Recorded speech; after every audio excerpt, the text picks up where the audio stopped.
O lobisomem no metrô de São Paulo. Olá, como vão? Espero que estejam bem. No vídeo de hoje eu conto a história do seu Francisco.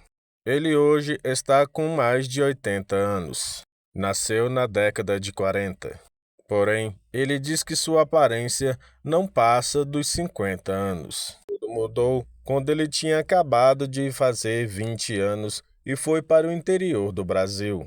Na época, ele trabalhava em uma fazenda no interior de São Paulo e tinham comprado uma grande quantidade de bois. Porém, todo esse gado estava no interior de Minas Gerais. E ele foi com seus companheiros buscar todo aquele gado. A viagem foi feita de cavalos, o que fez demorar bastante a ida, e na volta iria demorar muito mais, já que teriam que trazer mais de 500 cabeças de gado. Ao chegar na fazenda, toda a boiada já estava separada, e vários homens armados estavam de vigia para que nada acontecesse com nenhum daqueles bois. Eles pensaram que estavam evitando que animais selvagens pudessem devorar o gado. Mas, segundo eles, uma criatura muito mais forte e poderosa estava devorando todo o rebanho. Esse foi o motivo que fez o dono da fazenda vender toda a sua boiada.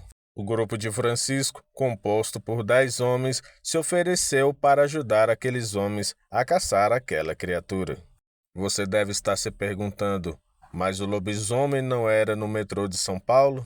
Não se preocupe, nós chegaremos até lá. Os homens daquela fazenda disseram que não era mais necessário, pois era apenas eles levarem o gado e tudo estaria tranquilo. Os homens que estavam com Francisco não se deram por satisfeitos, já que aquele homem também iria vender a fazenda, que era um sonho dele de criança, e eles queriam ajudá-lo a acabar com aquele tormento. Então aqueles homens se juntaram e ficaram de vigia para poder pegar a criatura que estava devorando a boiada, todos armados com suas espingardas. E ao chegar a madrugada, um uivo como se fosse de um lobo é ouvido na mata próxima daquele curral. Francisco estava do lado de um dos homens que já trabalhavam naquela fazenda. O homem começa a sentir arrepios por todo o corpo e começa a dizer que ele está vindo. Francisco era novo, mas por já trabalhar na fazenda, não tinha muito medo nem de onças ou de animais selvagens. Após aquela criatura ter uivado mais algumas vezes, tudo ficou num extremo silêncio. Até mesmo os grilos ficaram fazendo silêncio naquele momento. Tiros são ouvidos do outro lado do curral e se ouve os homens gritando. Francisco e seu companheiro dão a volta por fora da cerca, tentando chegar ao outro lado. Ao se aproximarem do local onde os tiros estavam sendo disparados, Francisco teve um grande susto. Uma fera gigantesca e peluda estava atacando seus companheiros. Enquanto aquela criatura atacava um, outro companheiro disparava sua arma. Dessa forma, ela largava quem estava atacando e ia na direção de quem tinha disparado o tiro. Vários de seus companheiros já estavam agonizando no chão. Após vários disparos terem atingido aquela criatura, ela finalmente parecia perder as suas forças. Os homens que ainda estavam bem correram para socorrer os seus companheiros. Enquanto os feridos eram levados para dentro da casa principal, Antônio foi verificar de perto o que era aquela criatura. Ao se aproximar, ele pôde analisar melhor aquela criatura. Ele aparentava ser um lobo muito grande, mas as suas pernas traseiras eram bem maiores, e ele sempre procurava ficar em pé nas suas patas traseiras. Ele já tinha ouvido falar de homens que viravam criaturas, mas era a primeira vez que ele via uma pessoalmente. Eles pensaram que a criatura estava morta, mas aquele ser ataca Francisco. Ele crava as unhas no peito dele, arrancando um bom pedaço de carne. Após atacar Francisco, a criatura finalmente cai morta no chão. Francisco grita de dor, enquanto os outros homens vêm para fora para poder socorrê-lo. Francisco só acordou depois de vários dias. Porém, ele teve sorte, Seus companheiros tiveram ferimentos mais graves e não conseguiram resistir. Francisco relata que voltou para o interior de São Paulo e aquele ferimento em seu peito ficou inflamado por vários anos.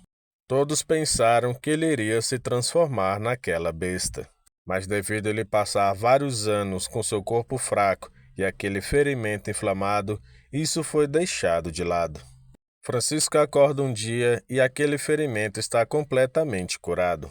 E depois desse dia, tudo mudou.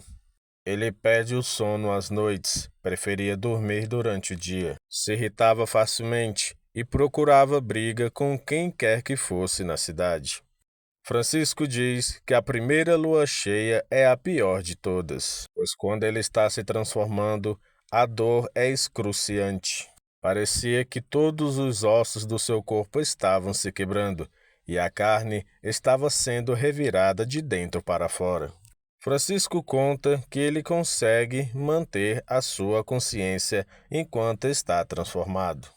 Porém, a sua sede por carne fresca e por sangue é maior do que qualquer pensamento que ele poderia ter.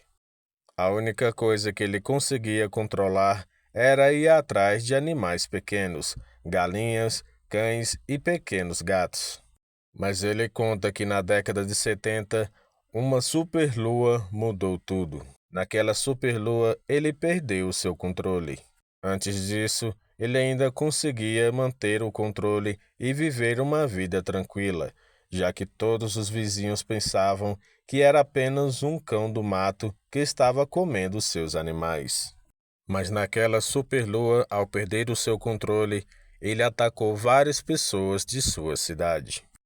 Dessa forma, ele não conseguiu mais morar naquela pequena cidade. Ele decidiu, então, abandonar sua família e ir embora para São Paulo, pois ele não confiava mais nos seus instintos. Ele sabia que em São Paulo poderia passar despercebido, já que lá havia uma grande quantidade de pessoas. Ele conseguiu voltar a manter os seus instintos controlados. E nas noites de lua cheia, ele conseguia caçar pequenos animais. Porém, ele ficou sabendo que uma superlua iria aparecer em 3 meses. Aquilo gelou seu espírito, pois sabia que se atacasse naquela cidade grande, a grande quantidade de pessoas poderia matá-lo.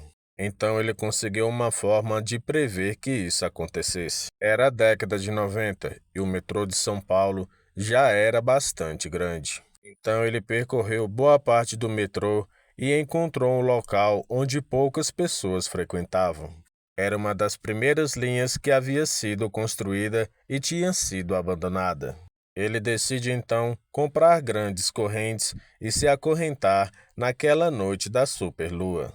Aquilo surtiu bem o efeito e ele não conseguiu se libertar das correntes naquela noite. Porém, mesmo abaixo da terra, a superlua influenciou seu corpo.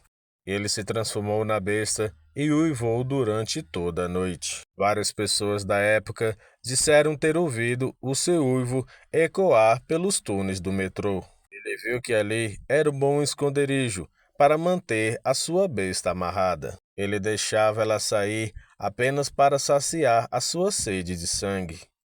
Porém, a cidade cresceu e ficou cada vez mais difícil encontrar comida próximo de onde que ele se prendia. Ele teve que ir cada vez mais longe procurar alimento para sua fera. Dessa forma, se tornou impossível não ser visto por algumas pessoas. Em certos momentos, acabou trombando com algumas e o ataque era inevitável. Ele fala que queria ter usado seu poder para pegar homens maus. Assim, ele conseguiria sanar o sede de sangue da sua criatura. Porém, ao fazer isso algumas vezes, a sede de sangue da criatura se tornou ainda maior. Ele percebeu que ela era insaciável e ele não poderia correr o risco de atacar pessoas, pois alguns inocentes poderiam ser suas vítimas. Então, ele se preveniu. Próximo das noites de lua cheia, ele já deixa algumas galinhas próximo de onde ele iria se prender. Ele diz que trabalha como zelador em um prédio próximo da sua toca. Ele não pode correr o risco de sair longe dali, pois a chance de atacar alguém inocente é muito grande. Ele sabe que ganhou essa maldição naquela noite no primeiro ataque na fazenda. Ele espera morrer de velhice, apesar de saber que isso pode demorar vários anos. E ele não quer que ninguém fique amarrado em um subsolo, vivendo na solidão pelo resto dos seus dias. Então ele acredita que a maldição deve morrer com ele. Francisco disse que ele pelo menos queria contar a sua história. Dessa forma, ele não sentiria mais tanta solidão, sabendo que nas noites de lua cheia, algumas pessoas procurariam ouvir o seu uivo, mesmo que ele estivesse misturado ao som das rodas no trilho dos trens. Então, Francisco pede que, se você mora em São Paulo, nas noites de lua cheia e estiver andando pelo metrô, que você procure ouvir o seu uivo. Mas se ouvir o uivo dele, ele pede que não vá procurá-lo, pois ele não vai responder por seus atos caso você o encontre, mesmo ele estando preso. Se você tem uma história e quer ver ela sendo contada aqui no canal, nos envie um e-mail. Essa foi a história de hoje. Fiquem bem.